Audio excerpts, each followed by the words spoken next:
Alors c'est vrai que c'est l'une des grosses, des principales préoccupations des marchés financiers depuis maintenant plusieurs semaines, cette santé de l'économie chinoise, avec une activité qui vraiment semble avoir du mal à rebondir et qui déçoit. Bonjour Frédéric Leroux. Bonjour. Merci d'être la responsable de l'équipe Cross Asset chez Carmignac. Pourquoi est-ce que la Chine déçoit? Pourquoi est-ce qu'elle inquiète? Pourquoi est-ce que la machine ne repart pas aussi fort que ce qui était prévu? Pourquoi la consommation est en berne? Pourquoi? Pourquoi? Alors, il y a plein de facteurs à prendre en compte pour expliquer cette déception qui commence à durer, comme vous le disiez. Je pense que la première d'entre elles, c'est peut-être, en tout cas conjoncturellement, une perte de confiance à l'égard du pouvoir politique. Je pense que la façon dont la crise du Covid a été gérée a inquiété un petit peu, a rappelé à l'investisseur étranger que la Chine n'était pas une économie libérale, qu'elle était assez autoritaire et que les décisions prises pouvaient quelquefois l'être à l'encontre de l'efficacité économique. Donc ça, c'est un facteur forcément négatif pour les investisseurs étrangers. Après, toujours conjoncturellement, on a eu aussi la régulation de l'Internet chinois. Je vous coupe, pardon. Moi, ce qui m'intéresse, c'est pourquoi est-ce que l'activité ne rebondit pas aussi fort? Tout le monde attendait un rebond hyper puissant avec la réouverture de l'économie chinoise. Pourquoi est-ce qu'il n'est pas au rendez-vous? Eh bien, parce que je pense qu'il y a aussi une perte de confiance de la part des Chinois eux-mêmes, compte tenu notamment de cette expérience quand même très douloureuse souvent du Covid. Et partant de là, on a des premiers signes qui sont assez évidents d'un rebond post-Covid, comme on a pu avoir chez nous, aux États-Unis, au Japon maintenant. Mais ce n'est pas aller très loin. On le voit très bien dans les statistiques. On voit des ventes au détail qui progressent, qui retrouvent un petit peu le trend qui avait été abandonné pendant la crise. Sur le plan de l'investissement, par contre, on est extrêmement en retard. Sur le plan de la mesure un petit peu d'un stimulus, on voit le ratio des crédits sur PIB qui reste étal et donc qui montre qu'effectivement, il n'y a pas de soutien qui est donné. Alors pourquoi est-ce qu'on ne donne pas de soutien à une économie qui en a besoin? Parce que les consommateurs perdent confiance. Pékin ne veut pas pour l'instant initier de plan de relance à court terme. Pourtant, il est nécessaire pour stimuler sa croissance. Mais après, ça va rajouter de l'endettement, ça va encore déséquilibrer le marché immobilier. C'est ça. En fait, ce qu'il faut comprendre, c'est qu'il y a à peu près un an, notamment dans la foulée de la bulle immobilière, il y a eu cette intention très forte de rééquilibrer un petit peu le système financier, de réduire l'effet de levier dans l'économie, donc réduire l'endettement. Et donc c'est très difficile aujourd'hui pour les autorités chinoises de faire un U-turn, un renversement complet de la politique, parce qu'à court terme, on est déçu par le taux de croissance. Ils n'ont pas la même pression que chez nous de l'opinion publique pour retourner un petit peu leur veste en la matière. Ce qu'il faut, c'est garder, en tout cas selon eux, une forme de crédibilité et donc ne pas se retourner comme ça en politique aussi rapidement. Ce qu'on attend, nous, chez Carmignac, c'est plutôt un soutien plus fort à partir du 4e trimestre, qui pourra justifier peut-être de deux façons simultanées. Un, une vraie faiblesse chinoise, beaucoup plus sensible qu'aujourd'hui encore, où là on donne l'impression de tenir les 5% de croissance. Et donc une faiblesse plus marquée encore serait vraisemblablement une incentive importante pour le pouvoir public. Et en même temps, la récession qu'on attend, un petit peu comme on attend Godot dans les économies développées, qui se matérialiserait et qui justifierait donc là, de la part de la Chine, un espèce de... Il dépend aussi évidemment de ses exportations vers le reste du monde pour soutenir son économie. Et qui sont quand même un peu en croissance, donc malgré le ralentissement. Mais le jour où on a un ralentissement marqué de l'économie américaine, qu'on aura entre le 4e trimestre et le premier de l'année suivante, il y aura en plus un problème des exports qui s'ajoutera et donnera une image très très dégradée de l'économie chinoise. À ce moment-là, on aura besoin de... Rebond décevant, mais en même temps, rien de dramatique, puisqu'ils visent toujours 5% de croissance cette année. Oui. Est-ce qu'ils vont les atteindre? Ça, c'est un autre sujet. Alors 5, c'est quand même, il faut aussi avoir en tête que 5, c'est la moitié du taux de croissance auquel on s'était habitué au cours des belles décennies 2010 et 2000.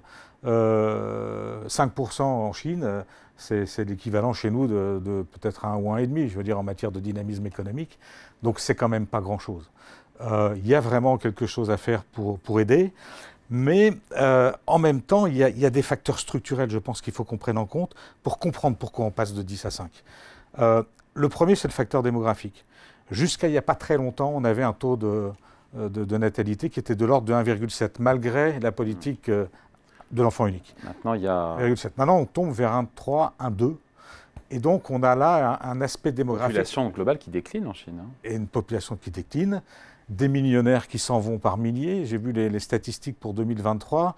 On anticipe 13 000 millionnaires qui quitteraient le pays contre 9 000, 10 000 l'année dernière. Donc il y a vraiment cette perte de confiance, ce désamour même chinois à l'égard de ce qui se passe chez eux, on dirait. Donc il y a cette démographie qui est un petit peu récessive structurellement et déflationniste. Et on a aussi l'aspect marché immobilier. Et ça fait un petit peu penser à l'économie japonaise à partir de 1990, qui était le top du marché et l'apogée de l'économie japonaise. C'est qu'on a eu cette bulle immobilière considérable. Aujourd'hui, on a eu des dizaines et des dizaines de faillites de promoteurs immobiliers, mais on continue de produire quasiment 2 fois plus de logements que nécessaire aujourd'hui, malgré la disparition d'un grand nombre d'acteurs. Le contraire de ce dont on a besoin en France. Absolument. Je fais le lien avec l'interview d'avant sur la crise du logement en France. Ouais. Donc ce sont des facteurs lourds qui rendent quand même la vision, la compréhension de l'économie chinoise très différente. Il n'y a pas de plan de relance pour l'instant, Frédéric Leroux, côté chinois, mais il y a quand même une banque centrale chinoise qui a baissé une nouvelle fois ses taux d'intérêt pour soutenir son économie, dans des proportions trop faibles ou pas, ou c'est efficace 0,10, à la fin, 0,10 plus 0,10, ça fait quelque chose, mais c'est vrai que c'est pas important. On se rend bien compte qu'ils ne sont pas dans l'optique aujourd'hui de sortir le bazooka. Il serait à la fois des mesures fiscales et des mesures monétaires. Les Chinois refusent par exemple d'aider la consommation. Ils trouvent que c'est une dérive de l'Ouest qui montre une faiblesse marquée du pouvoir politique. Donc c'est toujours via des plans de relance d'infrastructures que la croissance se fait, qui ajoute à la fois de la surproduction, des surcapacités, qui deviennent récessives, qui deviennent déflationnistes à terme. Ils n'ont pas envie de mettre ça en œuvre aujourd'hui. Je pense qu'ils veulent attendre une situation encore plus dégradée, du fait de la Chine elle-même, du fait de l'économie mondiale et notamment développée, pour frapper un petit peu plus fort. Bon, la question qu'on se pose, une fois qu'on dit tout ça, donc on a parlé de l'environnement économique en Chine, c'est de comprendre encore une fois ce désintérêt, cette désaffection, ce désamour des investisseurs étrangers pour la bourse chinoise. Quand on regarde les flux, ou même quand on regarde évidemment les performances, souvent ça va de pair. On explique ça, cette déception déjà sur la croissance, évidemment. Certains disent les risques géopolitiques, c'est inhérent à ce qu'on a dit aussi. Oui, je pense qu'une chose qui a été très... Et la faiblesse des rendements obligataires, qui pourrait expliquer aussi. Oui, alors aujourd'hui c'est une faiblesse par rapport à ce qu'on a chez nous, mais je pense qu'à terme c'est un intérêt majeur de l'ensemble de l'univers émergent et de la Chine en particulier. C'est que dans ce nouvel environnement inflationniste, dont vous savez, je pense qu'il va s'étendre sur un certain nombre d'années, cycliquement, mais avec une tendance haussière sur les prix, les émergents sont à côté de cette tendance.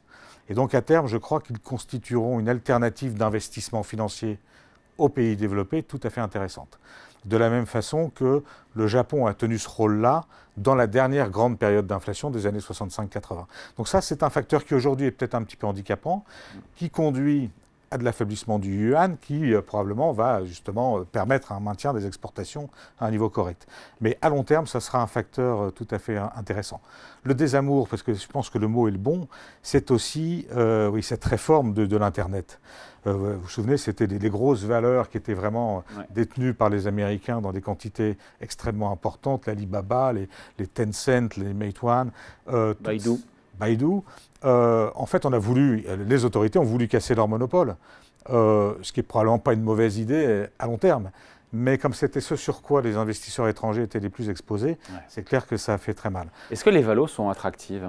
Les valos sont très très attractives. En Chine. Et c'est justement la différence. Les valorisations. Valorisation, pardon, oui. C'est la grande différence par rapport au cas japonais. Donc, 1990, la crise immobilière japonaise explose. Et on est parti pour 30 années de misère économique japonaise. Là, on a eu la même explosion de la bulle immobilière en Chine, mais la grande différence sur les marchés financiers, c'est qu'on est sur des price earnings qui sont extrêmement bas. Ratio cours sur bénéfice. Voilà, on est, sur l'un des marchés les plus... on est à combien? On est moins de 10 et on a des très très belles valeurs qui ne se payent même pas le cash en banque. Donc on a vraiment un désamour trop fort qui crée des situations value extrêmement attrayante, avec le risque de value trap, c'est-à-dire le piège de valeur qui a pu durer pendant 10 ans au Japon avant de voir le marché remonter. Est-ce que vous êtes contrariant pour le coup? Je crois que c'est Amundi aussi, parce que la plupart des investisseurs étrangers, effectivement, fuient, ne veulent plus être sur le marché boursier chinois. J'ai vu qu'Amundi est à contre-courant, Paris sur la Chine. C'est le cas aussi chez Carmignac? Alors, on est un petit peu surpondéré par rapport au poids dans les indices mondiaux. mais un petit peu par rapport à ce qu'on a pu avoir dans le passé, c'est très peu. On se pose un petit peu la question quand même, si vraiment on ne voit rien venir en matière d'addition, même graduelle, en matière de soutien, je pense qu'on va revenir sur une pondération classique et attendre que des choses plus tangibles se passent, probablement vers la fin de l'année, quatrième trimestre. Mais je pense que c'est une bonne chose finalement que les choses que les Chinois n'aillent pas trop vite dans un soutien marqué. Le soutien marqué, ce serait donc un soutien infrastructure qui ferait appel à des achats massifs de matières premières et qui serait probablement aujourd'hui pour le monde développé source d'inflation supplémentaire. Ouais, dont on n'a pas besoin. Dont on n'a pas besoin aujourd'hui. Aujourd'hui, on voit les taux d'intérêt qui ont du mal à baisser parce qu'eux se rendent compte qu'effectivement la désinflation est un petit peu lente.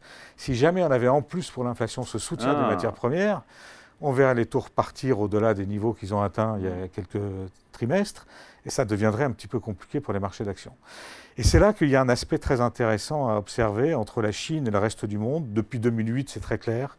La Chine, essaye de se développer dans une phase inversée par rapport à l'univers développé. 2008, c'est la Chine qui sauve le monde moderne en faisant un plan de relance de plus de 20% du PIB, dont elle n'est pas encore sortie des déséquilibres que ça a créés. Et depuis ce temps-là, on a un petit peu une phase inversée qui permet d'éviter en gros les surchauffes et au contraire les grandes déprimes. Et là, on est peut-être un petit peu dans ce cas-là. Si la Chine était là en train de pousser son économie, comme elle le fait toujours à travers les infrastructures, on verrait les matières premières monter et ça serait vraiment un élément un peu compliqué à gérer pour l'univers développé. Ok, point de vue, c'est intéressant. Point de vue signé Frédéric Leroux donc pour Carmignac. Merci à vous. C'est moi, merci.